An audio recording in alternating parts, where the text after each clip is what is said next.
Hello everyone, welcome to Python programming tutorial from rcvacademy.com. In this tutorial I'm going to talk about some more details of the string data type in Python. So I have already created a file string datatype.py. I'll open the file, and as you can see in this file I have written a couple of lines of code which is basically just passing on a string variable to the x and then printing that x and then printing the type of the x too. So in previous tutorial we have already seen that depending on what data type you pass on to the variable in Python, it stores it as that particular data type. So if I'm passing string, which is number 1 as a string to x, then that means the type is the string data type. So let's try and execute this. So now you can see that once I execute it printed x is 1 and the class is string, so it means that it's a string data type. Now we have also covered that there is no difference between single quotes and double quotes in Python, so you can simply change single quote to double quote and run this code and it will run exactly same, right? So there won't be any difference at all. Now the other thing that I want to cover is, I'll switch back to single quotes. The other thing I want to cover is that you can put the strings in multi-line, so you can put 3 quotes and then try to run it and the output will be exactly same. So let me clear it and you can see that output is exactly same. So why do you need, like 3 quotes? The advantage of using 3 quotes, either single quotes or double quotes, it's up to the choice that you make, is that you can use multi-line string. So you can just say 1, 2, 3 in multiple lines and that will work perfectly fine. So if you try to run it, you can see x is 1, 2, 3 got printed perfectly fine. So you can also use double quotes and try to execute and it will be exactly the same results. As you can see, x is 1, 2 and 3, class is string. So having like 3 single quotes or double quotes allows you to have strings in multiple lines, and that's the advantage of having 3 quotes. So I'll remove everything and then let's change it to 1. Now in Python, strings are the objects. So what it means is that even literal strings are objects in Python. So for example, as you can see that I have a string 1 which has been which is allocated to x. So if you just type in dot, and you can see all the methods that you can operate on this particular string are available. So you have like methods available like strip, upper, capitalize, etc. available on this literal string as well. You can, the other important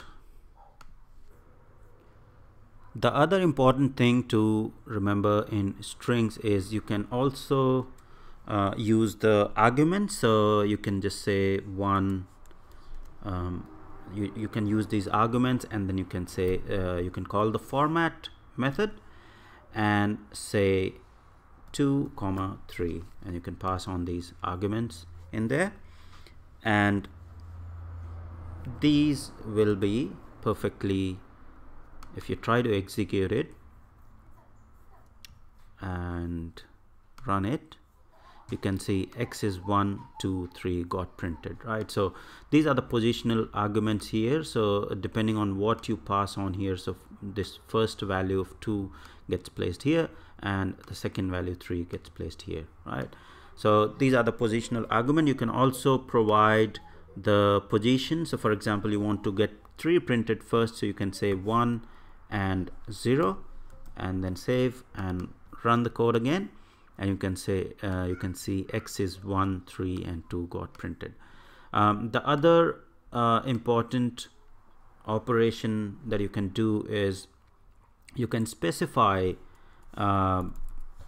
the position. So you can do the left alignment or right alignment as well. So what you need to do is you just simply type in the code, and if you want to left align, just say less than and number of digits that you want to align. So for example, I want to align 8 digits, just provide the 8, and then similarly for the second digit, if you want to right align it, just say greater than and say 8 digits for that as well.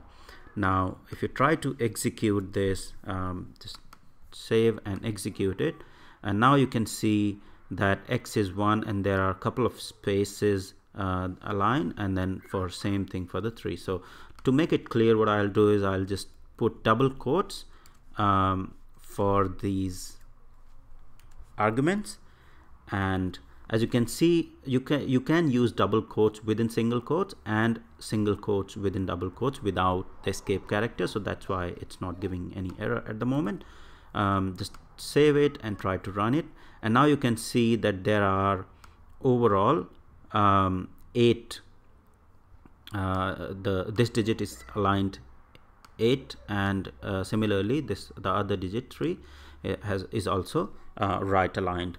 If you want to,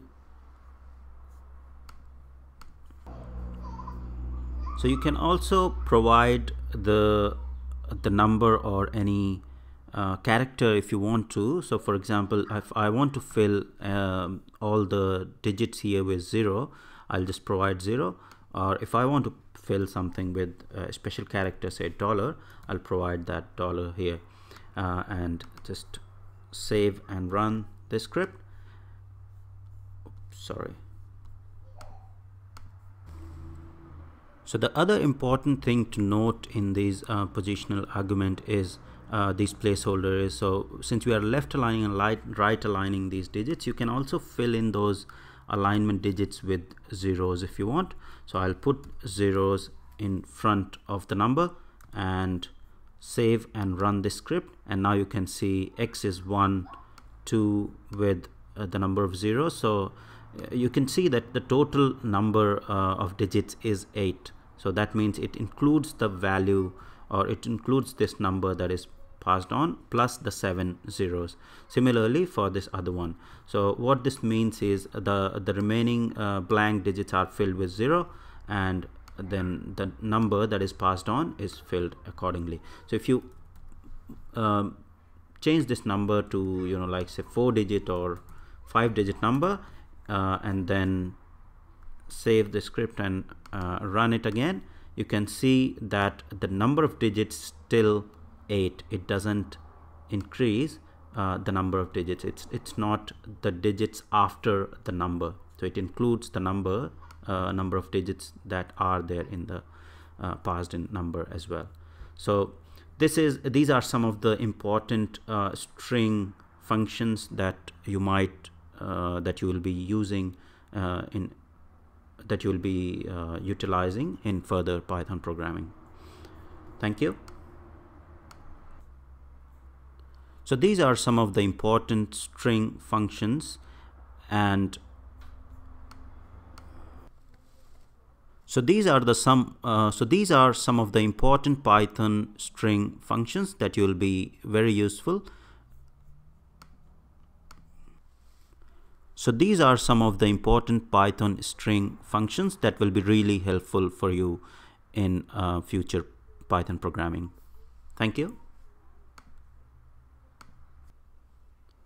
So these are some of the important Python string functions that are really helpful and will be really handy in future Python programming tutorials.